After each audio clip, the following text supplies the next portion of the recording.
la fermeté des Américains et des Anglais sur le front, enfin sur la guerre en Ukraine? Écoutez, moi, je crois qu'il faut être très ferme. Ils en font trop, l'agression, les Anglais. je vais vous répondre, l'agression russe n'a pas du tout molli. Pas du tout molli. Non. Elle a changé de nature. On est passé d'une guerre de mouvement à une guerre de confrontation de type avec Verdun, de nouvelles si tensions en Transnistrie notamment. Absolument. L'idée est toujours la même.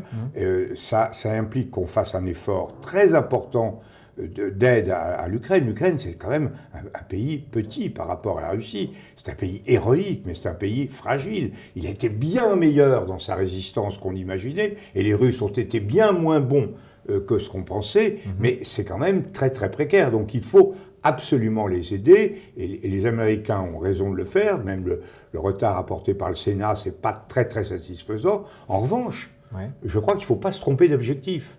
Et là où je suis plus nuancé par rapport à ce que disent les Anglais et ce que disent les Américains, c'est qu'on n'est pas là pour défier la Russie en tant que telle. C'est pas la résurrection de la lutte de la guerre froide. Nous nous battons pour une seule chose, la sauvegarde de l'indépendance, de la souveraineté de l'Ukraine.